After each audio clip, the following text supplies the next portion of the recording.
Anymore. Yes, I was a broken woman. Yes, I didn't love me. Yes, I decided to settle for what wasn't best for me. Yes, I was in a toxic relationship. Guess what? Not anymore. I have grown from the broken pieces. I have learned to love me when no one else loved me. I have learned that I will never settle for in my life or my peaceful atmosphere. I have learned. Hello, hello. Thank you for tuning in to the Testimonial Tuesday.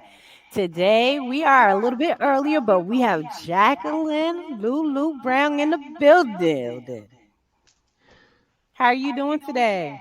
I'm doing fabulous. How are you? I am awesome. Can you tell the people where you tuning in from and a little bit about yourself?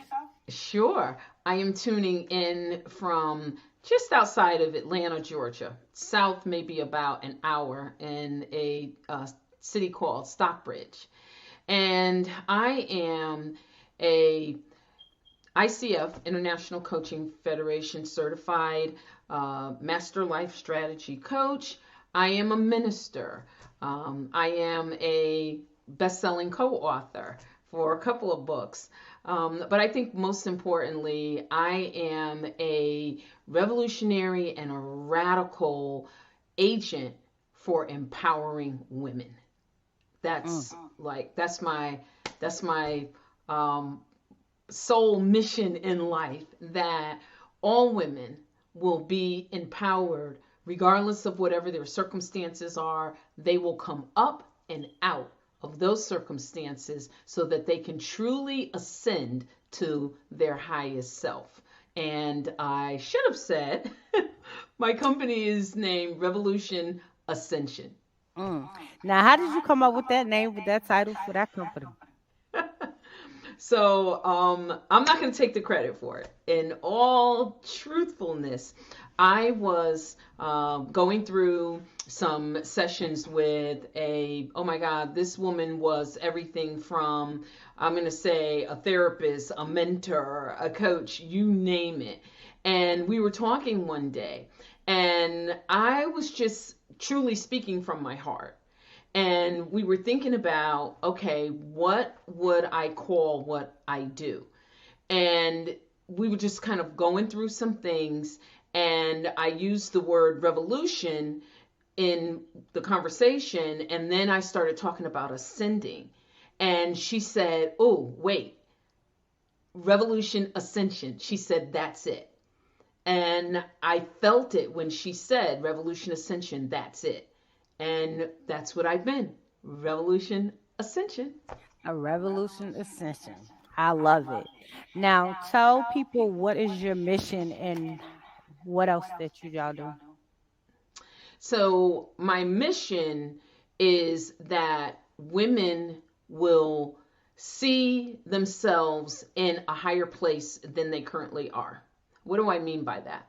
Very often, we might be successful. We may have the six, or who knows, maybe seven-figure job or business. We may have the home and the cars and the shoes and purses to match. But we haven't reached our limitless place. So a big piece of my mission is for women to realize that there is no sky and there are no limits, just the ones that we set for ourselves. If we don't set limits, there really are no limits. And these cliches that are repeated, the sky is the limit, well, when that's repeated, we just put a limit on ourselves. So my sole really purpose is to make sure that women realize that no matter how much success you have not begun to soar to the limitless place that you can. Absolutely. Now, for a woman that's out there that's trying to figure out how to get into her soaring like an eagle, what advice can you give to her? I would say the first thing is to begin to do inner work. Sometimes as women, we might have the tendency to put the cart before the horse. And this is really big with women that want to go into entrepreneurship. women that want to go to a higher level in their career, in their ministry, in their community advocacy. Go and do the inner work first. Because when we have not come through everything, we may have come through some of the things on the inside, but we may not have come through everything. And when we have not come through everything, there's always going to be a barrier there. There's always going to be something that we have not unlocked. So I would say the first place that you want to start is get the key and unlock. And that's not necessarily from a broken place. So this is not to say that every woman out there is broken. What about all of the hidden jewels and gems that have not been unlocked as of yet? So do that inner work, because the inner work is what is going to bring forth all of those hidden jewels, all of that greatness, genius, and brilliance. Those are hashtags for Revolution Ascension. So all of that, to bring that out, we have to do some inner work first. And that's what's going to unleash all of the superpower that we might not be aware of. So start with the inner work first. Absolutely. It's crazy because so many times some people fear that they own self of their superpower. Mm-hmm. So tell me, you started this company, but wasn't you in corporate world first? I'm sorry, say that again. I said you started the company, but wasn't you in the corporate world? Yes, I was. So yeah. So I was in, and I'm sorry, there's just a little slight delay. So I was in information technology and engineering for 38, 39 years. And in that role, I did everything from very technical jobs to management to senior and executive leadership. And in those years, the past, I'll say in that 38 years, there was a period of 25 years coming up to now that everything that I'm doing in my business right now, I was already doing that while I was working full time. I was doing that, mentoring other women in corporate leadership, helping women to navigate those waters but not lose their authenticity. And this was in ministry as well as community advocacy. So the difference of being in corporate was that obviously I was not doing what I'm doing now as a full-blown business, but I was doing the work. And I found that there was a great need in corporate for us as women across the areas of being okay with being authentic and realizing that we could accomplish anything that we wanted to accomplish being authentic, learning that you don't have to conform. So that part of being in corporate, there were a lot of lessons learned that I give now in the divine feminine women's leadership training that I do, because somehow I think across everything that has happened coming up the years, somewhere we were a little mixed up from the perspective that we had to conform to what the system says. We were always given a book to read. Read this book because this is your corporate success roadmap.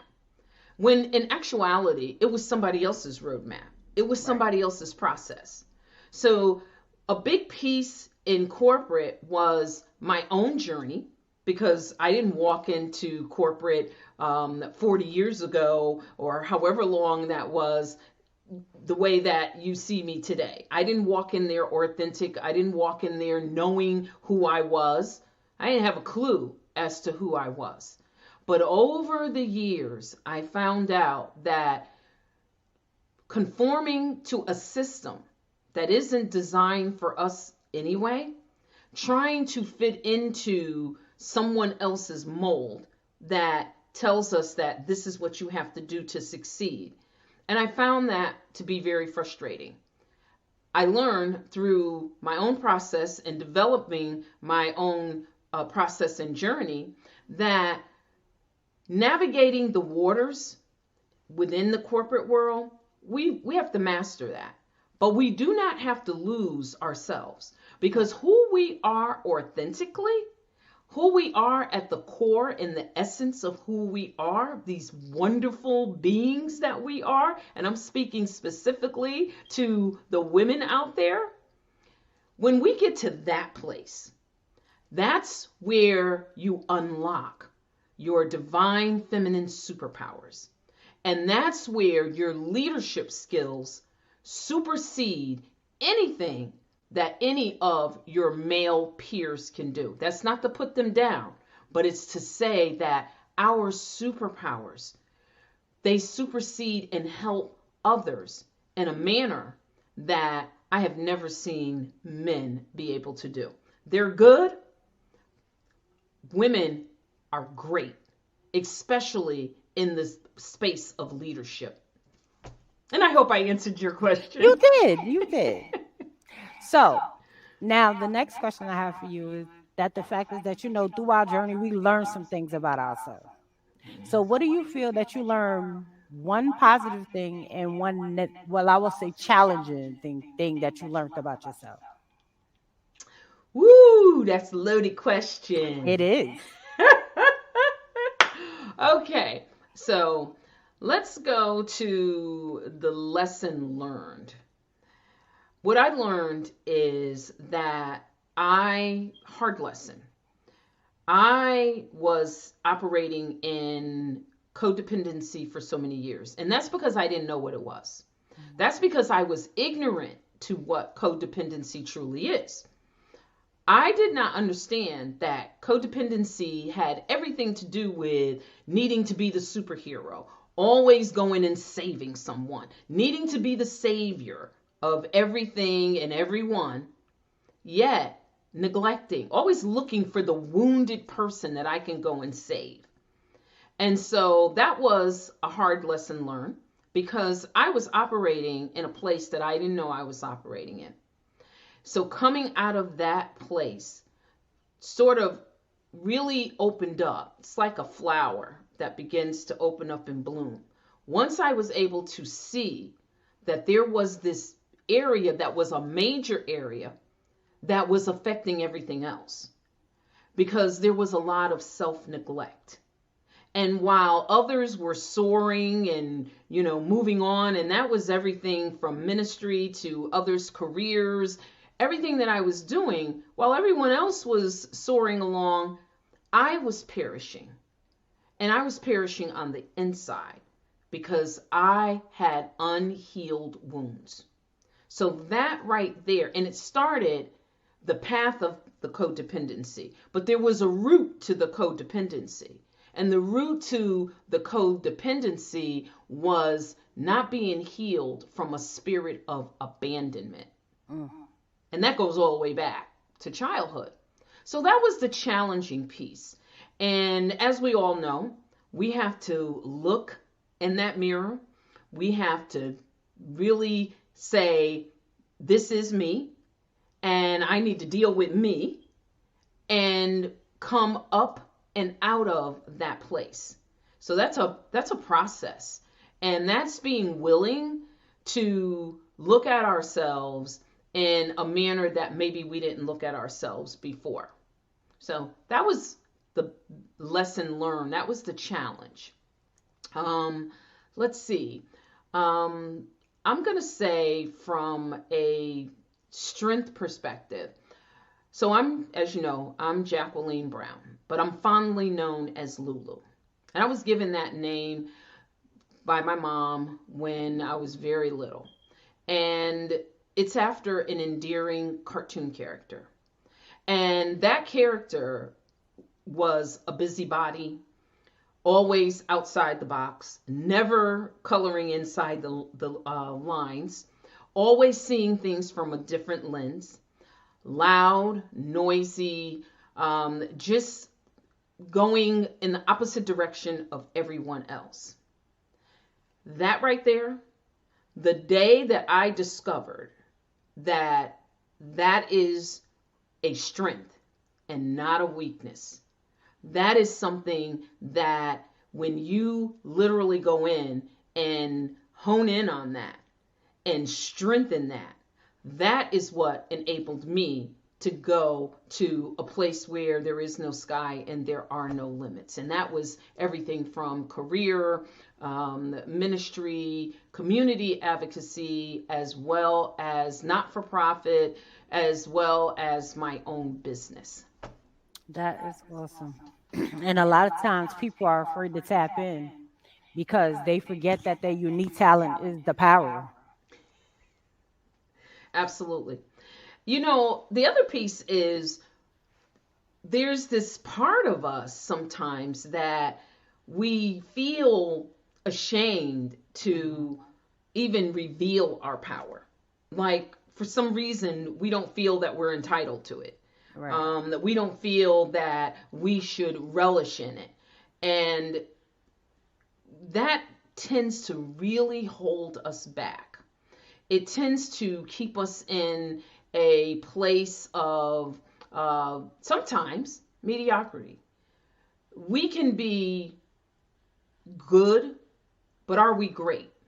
And then taking it another step further, we can be great, but are we phenomenal?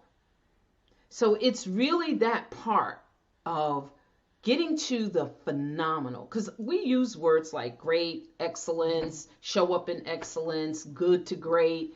What about phenomenal? Right. Because we are phenomenal beings. And here's the it's not a secret, it's just knowledge. We're phenomenal when we're in our mother's wombs.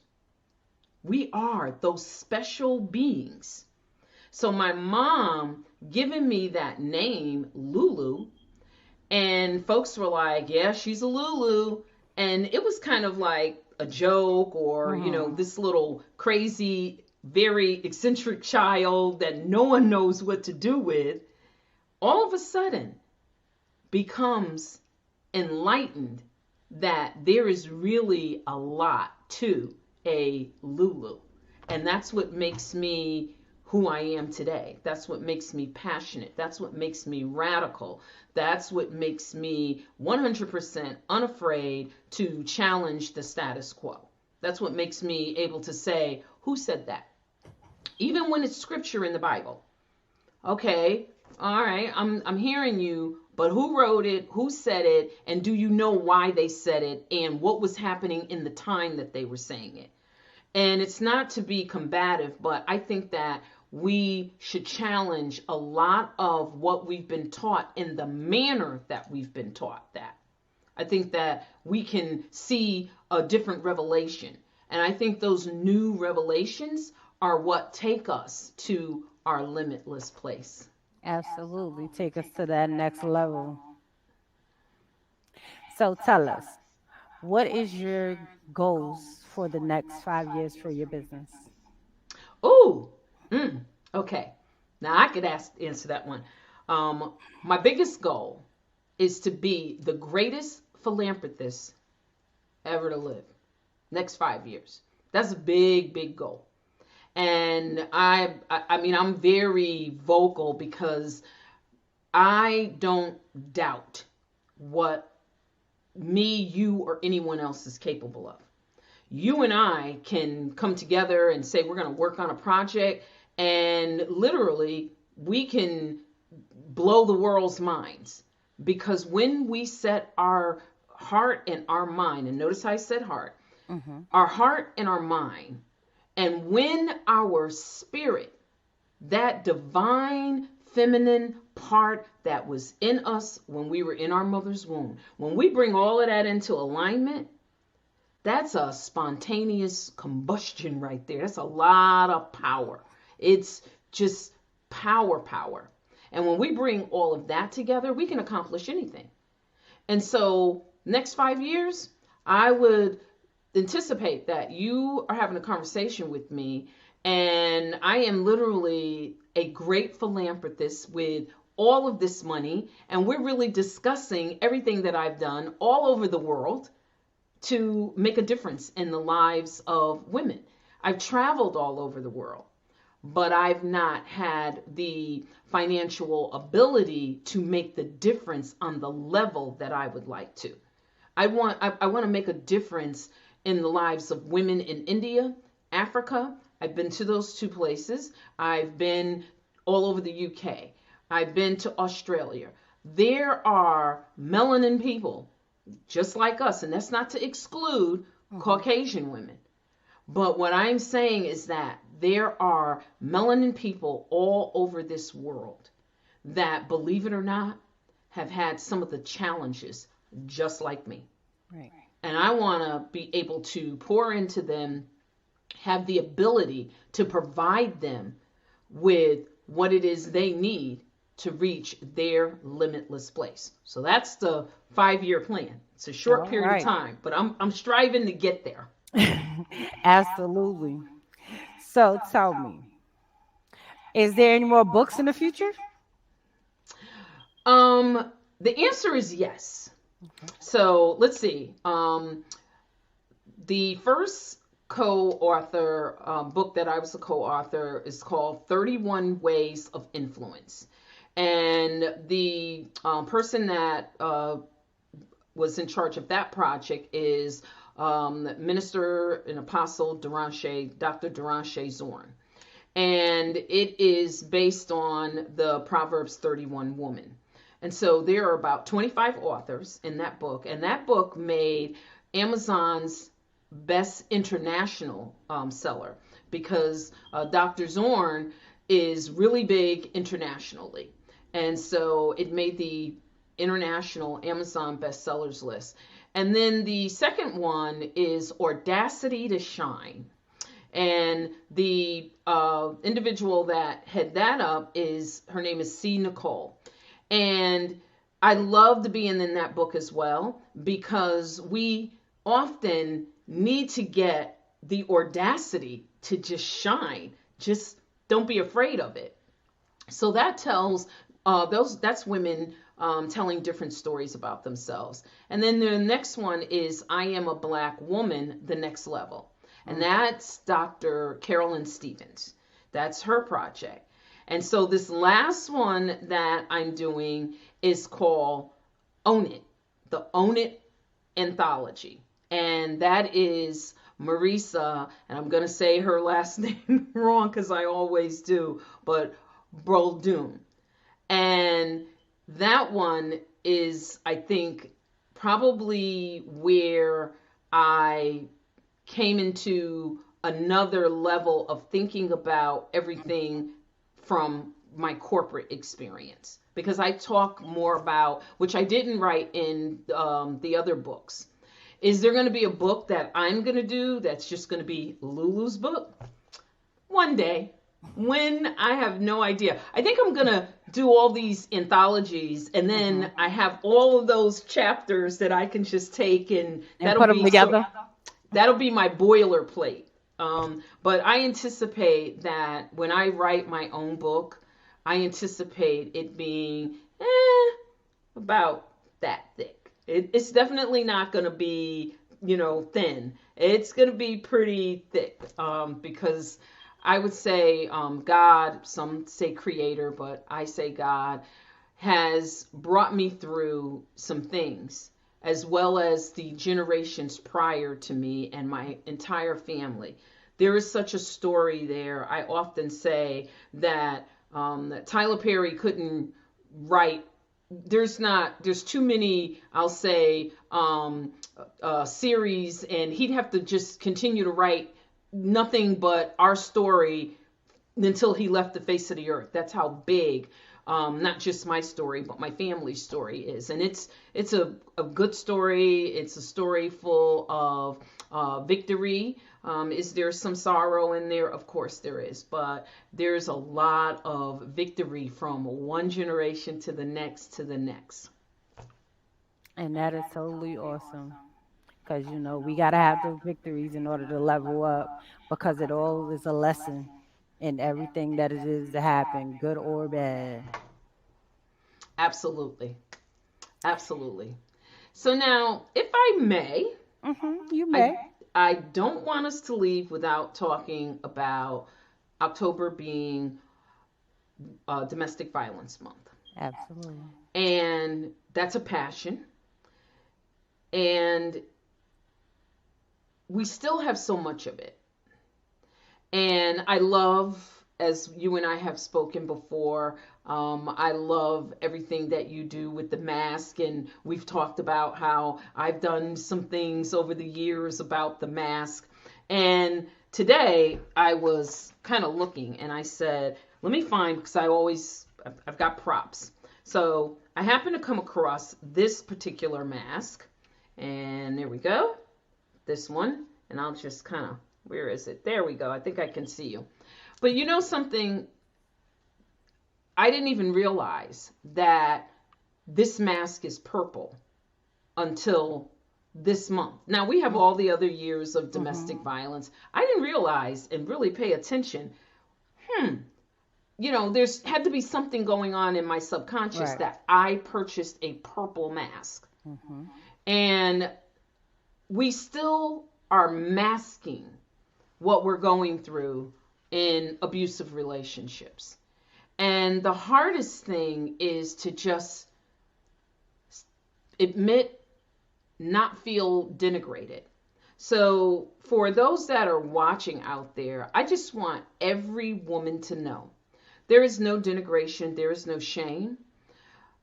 It's not your fault. There may be a root to how you got there, but it's not your fault.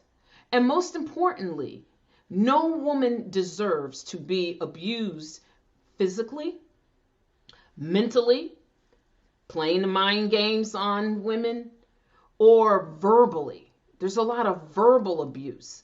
And sometimes you don't recognize it for what it really is. So being a survivor of an abusive relationship, I would just want every woman out there to unmask their voice and literally seek to get some help. There's so much help available out there today. There's a laundry list. We're all talking about it, but we're all talking about it from a place of love because we've been there. And there's all of these things that prevent us from taking off that mask and just saying, I'm not going to do this anymore. I'm worth more than what I'm allowing someone to do to me. And it's a funny thing that a lot of times there's fear because abusers have a certain way that they gain control. And one is instilling fear. And for me, I think that the fear of what you have to go through to come out of it seemed like it was worse than staying in it. Now that sounds real crazy, but I'm just being real and honest because maybe somebody else out there feels that way. You're in this situation, but when someone has put that fear in you and you're afraid for your life, there's something that says, oh, they'll calm down in a little while. Oh, it'll blow over. And it's kind of like, well, it's easier to go through these little bouts than for me to just totally walk away because I know now things are going to get really crazy and somebody's going to try to take my life. And I just want to encourage women that you can come up and out of it. And am I speaking from experience? Yes. I almost lost my life twice. And I got to a point to where I made up in my mind that I'm going to either live or die. Because you can be alive, but dying on the inside. So I made up in my mind that I shall live.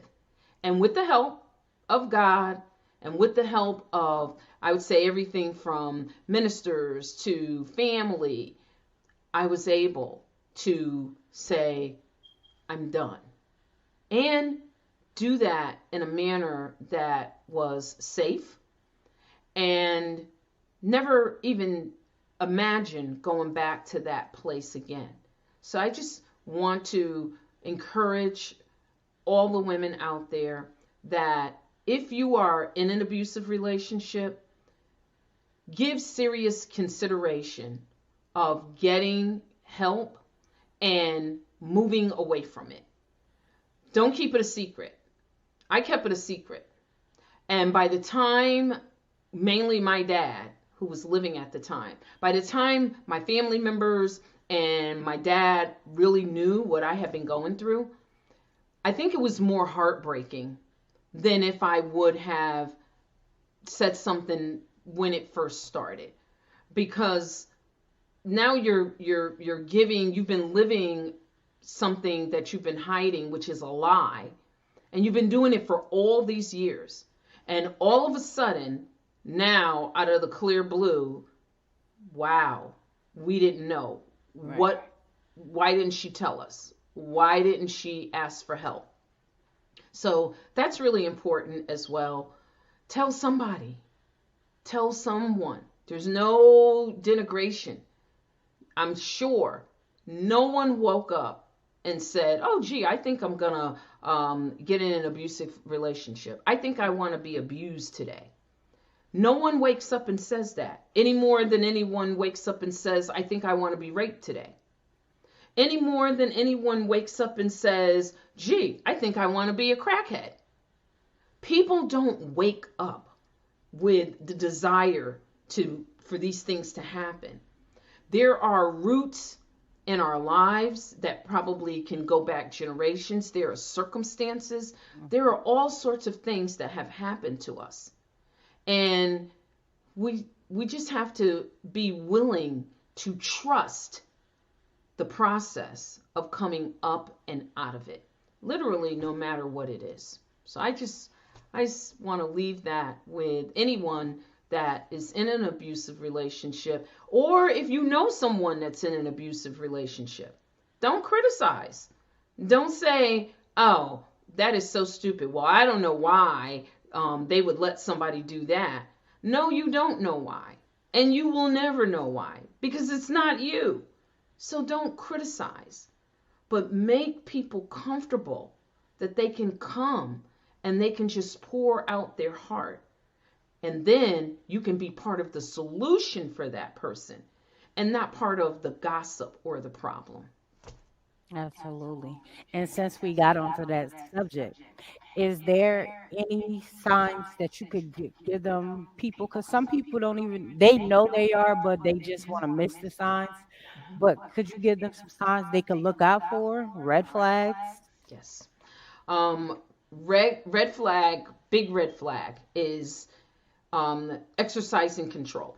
When someone wants to be in control.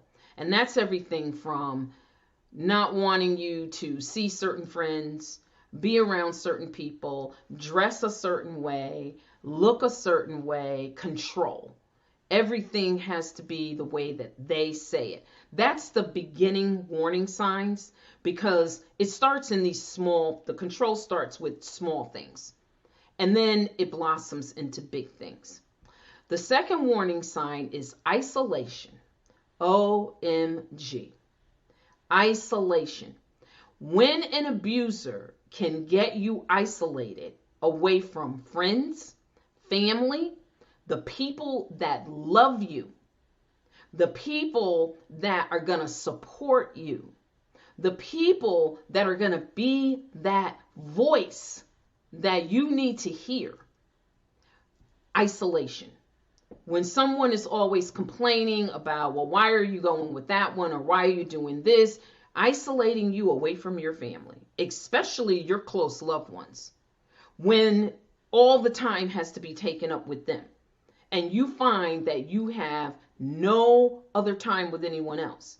Now, they might be giving you the world. They may be taking you to the most expensive, beautiful dinners and giving you all these wonderful gifts. And I don't know, you might be draped in jewels, whatever. But if every waking moment and every hour and minute has to be spent with them, and if they're giving you all these things to distract you, if you look around and you say, where is everyone? That's a warning sign, because isolation, once they get you isolated in a way, it becomes harder when the abuse really hits its peak. It becomes very difficult to go and talk about it, because you've been living in this isolated world for a very, very, very long time. The other piece of it is when someone denigrates you. They find fault with everything you do.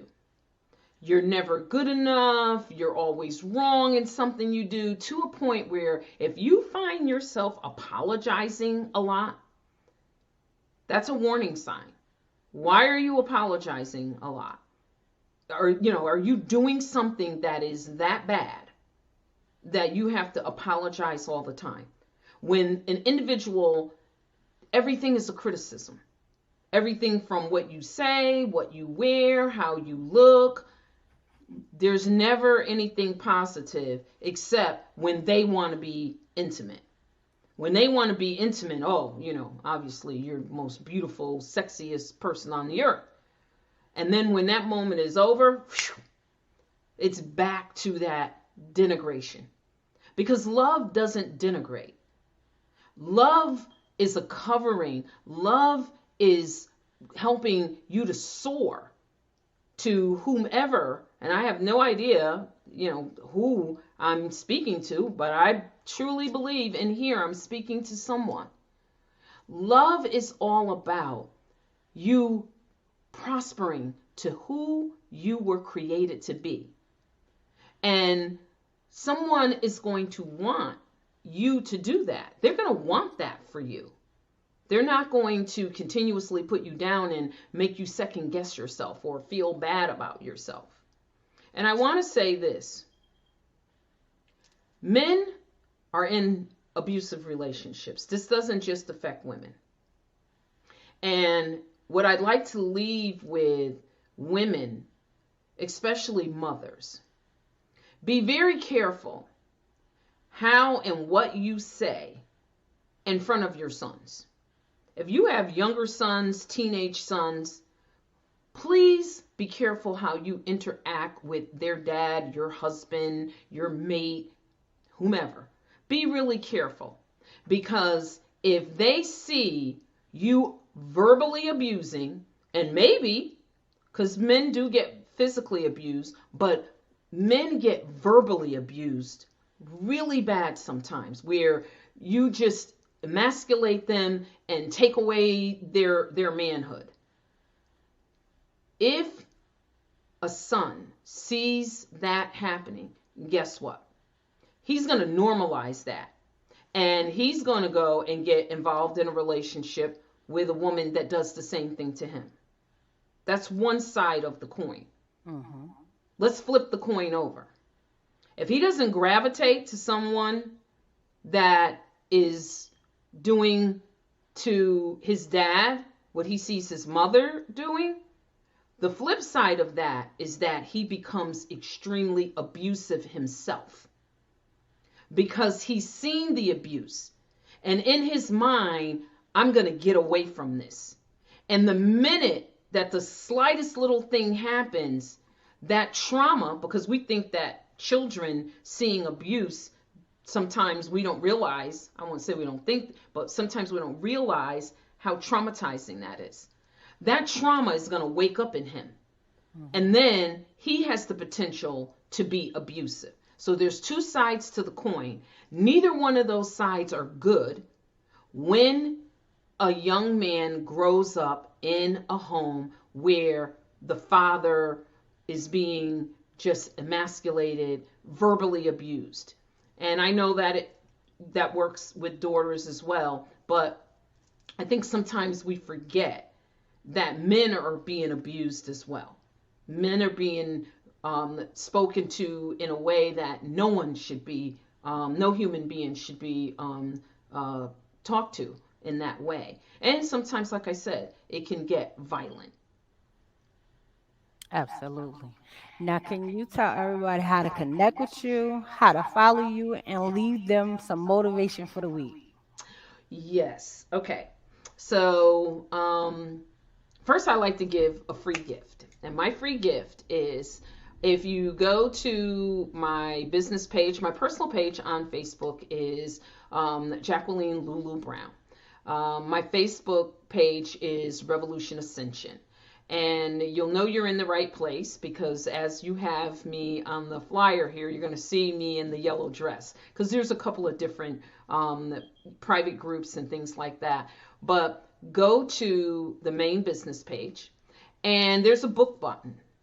And you can book a 30-minute consult with me and we can just talk. And when you book that, I'm going to send you a questionnaire because I want to know what you want to talk about. That is not for me to try to sell you something. That is literally for you to talk about what's on your heart. And if there's something that you need help with, and I know someone that can help you, trust me, I will refer you to that individual. But sometimes people just need someone that they feel safe with. And one of the things that we provide at Revolution Ascension is a sacred, safe space. And I say sacred because as a minister, there is nothing, absolutely nothing that anyone can tell me that gets repeated to anyone. That goes against everything that we stand for. So confidentiality, it's sacred. And sometimes you just need to talk and just kind of express how you feel. So I want you to get the best of that 30 minutes, the most that you possibly can. So when you click on the book button, it'll give you times, slots to pick. Once I get that notification, I am going to send you a questionnaire. So that's my gift. And to get in touch with me, you can inbox me. I know everybody's on Facebook these days. So you can inbox me either on the business Facebook page or my personal page. And that's kind of how you get in touch with me. Inspiration for the week. So, and I think you and I spoke about this, Queen. I have a class that I teach called Unmask Your Voice. So inspiration for the week is unmask your voice no matter what it is. Unmask it. Don't hold it in anymore. Make a conscious decision that once you unmask your voice, you're going to see a lot of things that you were waiting to open up in this world for you. They're going to open up. You first have to get the words, whether it's in the atmosphere, the universe, you want to declare and decree it, or you want to confront it. All of those things. Don't be afraid. What is the worst that could happen when you unmask your voice? What? Somebody's not going to like what you're going to say? So what? And I know that that sounds easier than it really is, but that is where you have to get to soar into places where you are truly operating in your power and you are going into your personal limitless place. So I just encourage you, unmask your voice no matter what it is. You may need to have a conversation with somebody. You may be holding something that you needed to say. You might need to express yourself in some way. Whatever that is and whatever it looks like, don't be afraid to unmask your voice and speak your heart. This is you. This is your life. And you should be able to speak from your heart in whatever the situation is. In your career, listen, I was in corporate for a long time. Is there a way to navigate those waters to unmask your voice? Yes, there is. But it can be done. I've done it. And guess what? You will find more success when you are unmasking your voice and being authentic. That doesn't mean you're telling people off and you're acting in a manner that is totally inappropriate. But there are ways that we can unmask our voice, we can speak our truth, whatever we need to speak in the situation, whatever area of life it is. Once we do that, we will literally feel, you will feel something on the inside where it's almost like someone has released the chains and the shackles. It's like you'll feel these, no one else can see it, but you'll feel these chains and these shackles just, they drop off just by unmasking your voice. So I challenge you and encourage you this week, release whatever is unsaid in a manner that you know you are not trying to hurt anyone, but you're coming from here. Thank you so much. It's always an honor to have you here, Jacqueline. Thank you. Brown. Thank you. As always, guys, I thank you guys for tuning in for Testimonial Tuesday. We will be back tomorrow with Dr. Carol Stevens in the building at 8 p.m. So please tune in. Please tune in. As always, I have been the lady behind the mask, and I will catch you later. Not anymore. Yes, I was a broken woman. Yes, I didn't love me. Yes, I decided to settle for what wasn't best for me. Yes, I was in a toxic relationship. Guess what? Not anymore. I have grown from the broken pieces. I have learned to love me when no one else loved me. I have learned that I will never settle for in my life or my peaceful atmosphere. I have learned the difference between love, lust of a good relationship. Yes, I wasn't perfect, but I learned to work on my mind, my body, and my soul connections. Yes, I have allowed the wrong spiritual around me. Now I've learned about the not allowing the negative energy around me. Yes, I've been down the road of destruction. Now I've learned how to not move by emotion, but by the spirit of my faith and purpose. Not anymore, my fears will not keep me from being a better version of me. Not anymore, my toxicness will stop me from loving myself or trusting others in my peaceful place. Not anymore, my lack of post-trauma is going to stop me from my future growth. Yes, not anymore. I know I'm powerful. I know I'm overcoming. I know I'm a positive. I know I'm loved. And yes, not anymore. I'm dope. Dedicated to other people's empowerment. I love my dopeness and so should you.